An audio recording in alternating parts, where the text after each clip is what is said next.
Assalamualaikum warahmatullahi wabarakatuh. Waalaikumsalam warahmatullahi wabarakatuh.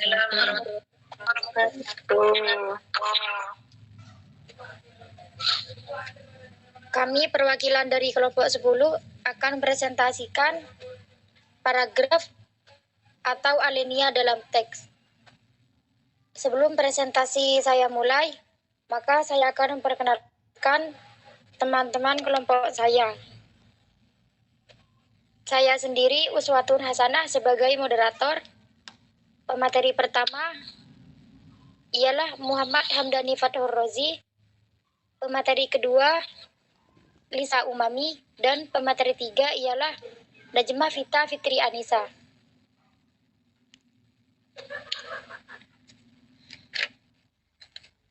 Baiklah, presentasi akan saya mulai. Untuk pemateri pertama ialah Muhammad Hamdani Fathur Rozi. Saya persilakan, Mas Hamdani. Assalamualaikum warahmatullahi wabarakatuh. Waalaikumsalam warahmatullahi Muhammad wabarakatuh. Hamdani Fathur Rozi. Pengertian paragraf. Suatu bahasa yang lebih besar dan lebih luas dari kalimat adalah paragraf atau alinea. Dalam definisinya, paragraf adalah suatu bahasa yang mengemukakan sebuah pokok pikiran atau satu gagasan utama yang disampaikan dalam himpunan kalimat yang komprehensif. Dalam satu paragraf terdapat beberapa bentuk kalimat. Kalimat-kalimat itu ialah kalimat pengenal, kalimat utama atau kalimat topik, kalimat penjelas, dan kalimat penutup. Kalimat-kalimat ini terangkai menjadi satu kesatuan yang dapat membentuk suatu gagasan. Paragraf harus menyampaikan sebuah gagasan utama. Gagasan utama tersebut harus dijelaskan oleh gagasan-gagasan bawahan, sehingga dalam paragraf terdapat beberapa kalimat yang saling terkait.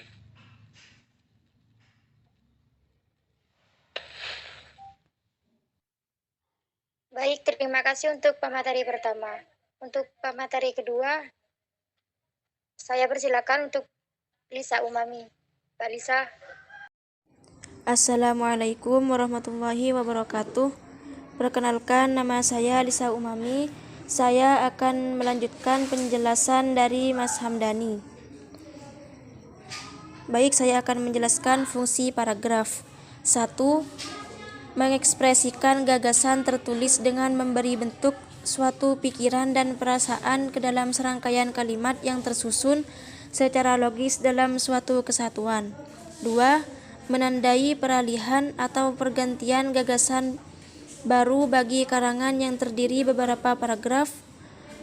Ganti paragraf berarti pikiran. 3. Memudahkan pengorganisasian gagasan bagi penulis dan memudahkan pemahaman bagi pembaca. 4. Memudahkan pengembangan topik karangan ke dalam satuan-satuan unit pikiran yang lebih kecil. 5. Memudahkan pengendalian variabel terutama karangan yang terdiri atas beberapa variabel. Syarat paragraf. 1. Kesatuan, yaitu semua kalimat dalam paragraf itu secara bersama-sama mendukung satu ide atau gagasan pokok. Jadi, tidak boleh ada kalimat sumbang atau penyimpang dari pikiran utamanya. 2. Koherensi, yaitu kepaduan atau kekompakan hubungan antara kalimat satu dengan kalimat lain dalam paragraf tersebut. Kepaduan kalimat dalam suatu paragraf dapat dijalin dengan penanda hubungan, baik penanda hubungan eksplisit maupun implisit. 3. Pengembangan, yaitu pengembangan ide atau gagasan dengan menggunakan kalimat-kalimat pendukung. 4. Efektif, yaitu disusun dengan menggunakan kalimat efektif sehingga ide bisa tersampaikan dengan tepat. Jenis-jenis paragraf. Jenis paragraf menurut posisi kalimat topiknya, yaitu terdiri dari 4 paragraf. Yang pertama, paragraf deduktif.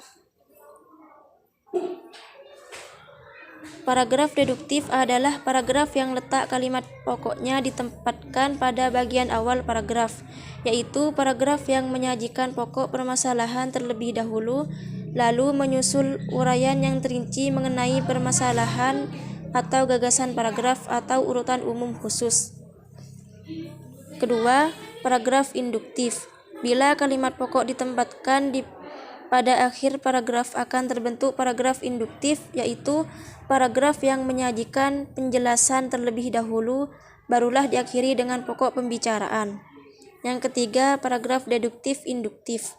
Bila kalimat pokok ditempatkan pada bagian awal dan akhir paragraf, terbentuklah paragraf deduktif induktif. Kalimat pada akhir paragraf umumnya menjelaskan atau menegaskan kembali gagasan utama yang terdapat pada awal paragraf. Yang terakhir yaitu paragraf penuh kalimat topik.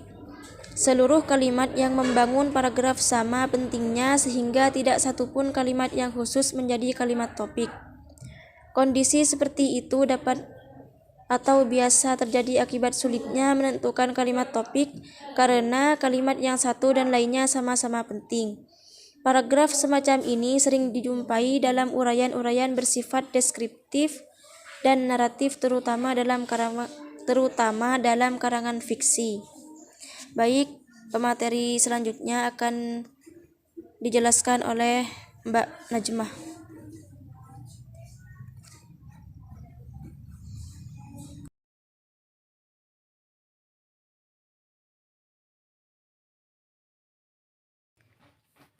Assalamualaikum warahmatullahi wabarakatuh.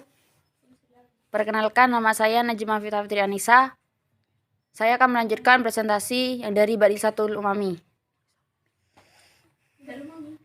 Jenis paragraf menurut sifat isinya. Berdasarkan sifatnya, isinya alinea dapat digolongkan menjadi 5 macam, yaitu paragraf persuasif, paragraf argumentasi, paragraf naratif, paragraf deskriptif, paragraf eksposisi. Yang pertama, paragraf persuasif. Isi paragraf mempromosikan sesuatu dengan cara mempengaruhi atau mengajak pembaca. Paragraf persuasif banyak dipakai dalam penulisan iklan, terutama majalah dan koran. Yang kedua, paragraf argumentasi. Paragraf argumentasi ialah isi paragraf membahas atau satu masalah dengan bukti-bukti alasan yang mendukung. Yang ketiga, paragraf naratif. Paragraf naratif ialah isi paragraf menuturkan peristiwa atau keadaan dengan bentuk data atau cerita. Yang keempat, paragraf deskriptif, yaitu paragraf yang melukiskan atau menggambarkan sesuatu dengan bahasa penjelasan atau terinci. Yang kelima, paragraf eksposisi, ialah paragraf yang memaparkan sesuatu fakta atau kenyataan kejadian tertentu. Unsur-unsur alinea.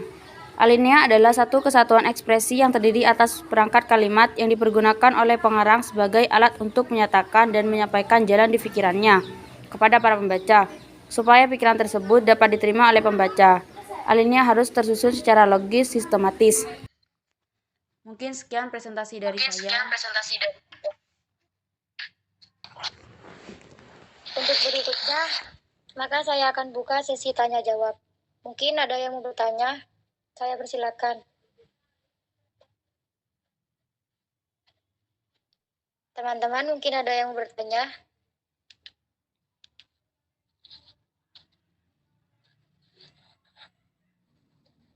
Baik, jika tidak ada yang bertanya, maka presentasi akan saya tutup. Sekian presentasi dari kelompok kami. Kurang lebihnya mohon maaf. Saya akhiri, akhirul kalam. Wassalamualaikum warahmatullahi wabarakatuh.